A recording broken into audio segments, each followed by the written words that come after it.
devons éprouver les esprits pour savoir quel esprit est de Dieu et quel n'est pas de Dieu.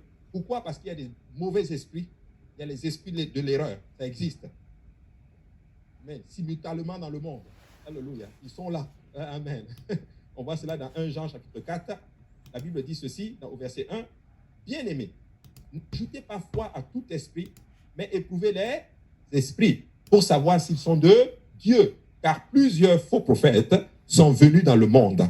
Ah, Jean est en train de dire quelque chose d'assez particulier. Il dit qu'il faut les éprouver. Éprouver veut dire ceci, il faut sonder, il faut analyser, il faut comprendre, si pour voir si ce qu'on a eu, est-ce que c'est de Dieu ou pas. Parce qu'il dit, parce que plusieurs faux prophètes sont venus dans le monde. Et maintenant, il explique comment on reconnaît l'Esprit de Dieu. Il dit, reconnaissez à ceci l'Esprit de Dieu, tout esprit qui confesse Jésus-Christ, venu en chair, est de Dieu.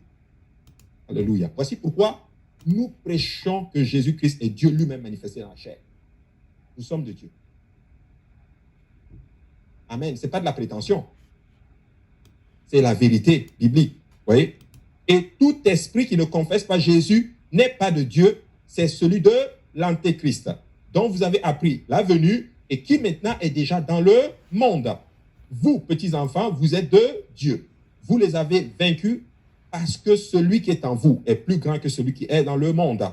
Eux, ils sont du monde. C'est pourquoi ils parlent d'après le monde et le monde les écoute. Ah, ça là, ça m'a fait quelque chose quand j'ai vu cela. Donc, des fois, certaines personnes qui ont un langage mondain, c'est parce qu'ils sont dans le monde. Hein? C'est ça. Il dit maintenant au verset 6, nous sommes de Dieu. Celui qui connaît Dieu nous écoute. Celui qui n'est pas de Dieu ne nous écoute pas.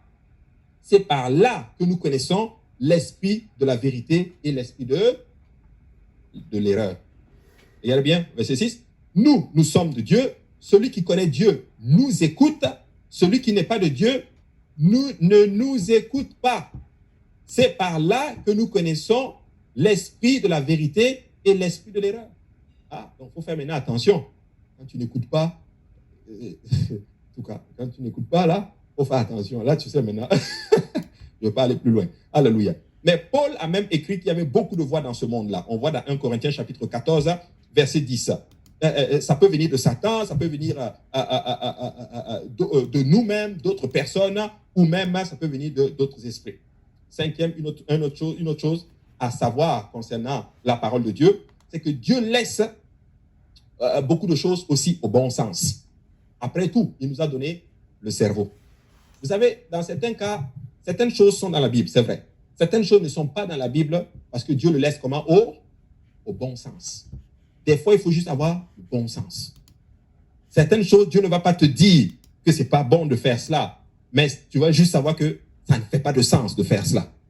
Après tout, ce n'est pas pour rien qu'il nous a donné une intelligence, qu'il nous a donné un cerveau. Des fois, il faut réfléchir et voir ce qui est bon. Les décisions mineures, insignifiantes, sont mieux laissées à notre conscience et notre jugement donné et à notre jugement que Dieu nous a donné spécifiquement. Vous voyez? Donc, il faut laisser vraiment, il faut comprendre en fait ces choses-là. Parce qu'il y a certains points, je vais vous donner un exemple. Quelqu'un va me dire, par exemple, Pasteur Abou, ce n'est pas écrit qu'il ne faut pas se droguer. Ce n'est pas écrit dans la Bible. Oui, ce n'est pas écrit. Mais tu sais quoi? Le principe y est, mais si tu es juste quelqu'un de bon sens, même quelqu'un qui ne connaît pas la Bible va te dire que ce n'est pas bon pour toi. Aussi simple que cela. Oui. Donc, il y a certains principes que nous devons comprendre dans ces choses-là.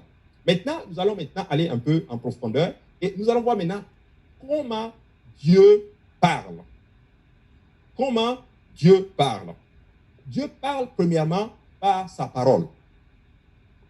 La Bible est l'autorité finale sur toute question qu'il aborde. N'acceptez jamais rien comme venant de Dieu si cela contredit même légèrement la Bible. Ça, c'est très important. Voici pourquoi aujourd'hui, certains ont des révélations, mais quand tu veux aligner la révélation avec la parole de Dieu, ça ne fit pas du tout. On est sûr que ce n'est pas du tout de Dieu. Vous voyez, c'est important. C'est comme, on nous avait raconté cette histoire, ce monsieur qui a eu un beau, il a eu, je ne sais pas si c'était un songe ou si c'était une vision. Et voici ce qu'il raconte dans ça. Il dit que non, il a eu une vision, l'Éternel l'a amené au ciel, je ne sais pas si c'était au paradis, et c'était magnifique. Jusqu'à là, ça va bien. c'était beau, hein, c'était un bel environnement et tout. Jusqu'à là, ça va bien. Et maintenant, il tourne dans un corridor et puis il voit 3 trônes. Et ces 3 trônes représentent le Père, le Fils et le Saint-Esprit. Bang, bang, bang, et encore bang, 1000 fois bang. Il y a un problème.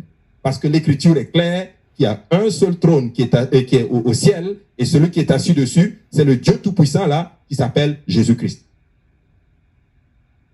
Donc, oui, il faut que ça soit conforme à l'Écriture.